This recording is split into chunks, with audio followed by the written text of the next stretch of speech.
What if the first step doesn't look like much? What if nobody notices it? What if there's no music, no applause, no dramatic change? Just you, a door, a pair of shoes, and a body that doesn't really want to move. Would that still count? Would it still matter? Because maybe this is where people get it wrong. Maybe they think change has to begin loudly, with a new plan, a new identity, new version of themselves. But what if real change begins quietly? What if it begins with a walk? Not because walking fixes everything, but because staying still hasn't. When was the last time you walked without running from something, without scrolling, without judging yourself, without turning your whole life into punishment? When was the last time you let your mind breathe? Because maybe the walk isn't just exercise. Maybe it's a conversation between the person you've become and the person still waiting underneath. Maybe every step asks a question. Are you really finished? Are you really too far gone? Is this really all there is? Have you just been standing still for too long?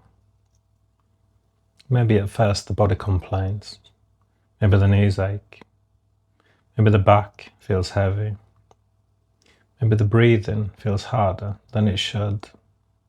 Maybe a voice says, this is embarrassing. This is pointless. This won't change anything. What if that voice has been wrong before?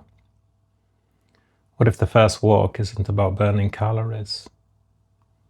What if it's about proving something, not to the world, not to the mirror, not to anyone watching, but to yourself? What if it's about saying, I still have a say in this, I can still move, I can still begin? And isn't that powerful? To take a body that has felt forgotten, a mind that has felt trapped, a life that has felt stuck, and move it forward, even slowly, even badly, even for 10 minutes. Because what is 10 minutes really? Too small to matter, or small enough to repeat. And isn't that the secret?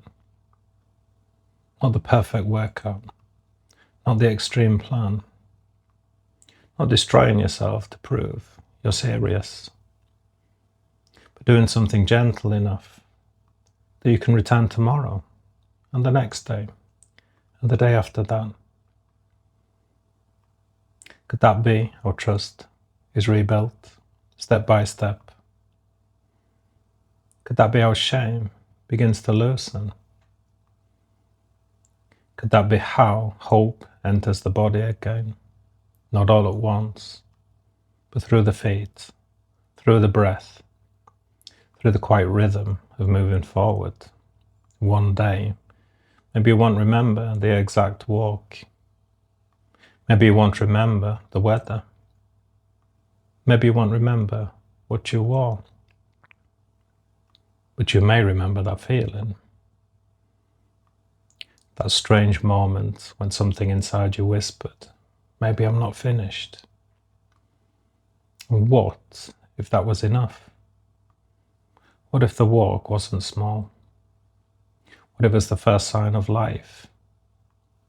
What if the road outside your door was never just a road?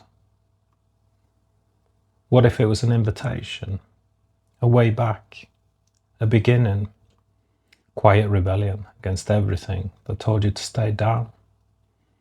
So don't run, and don't punish yourself. Don't try to become someone else in one day. Just walk. And while you walk, ask yourself one question. If I can take this step, what else might still be possible?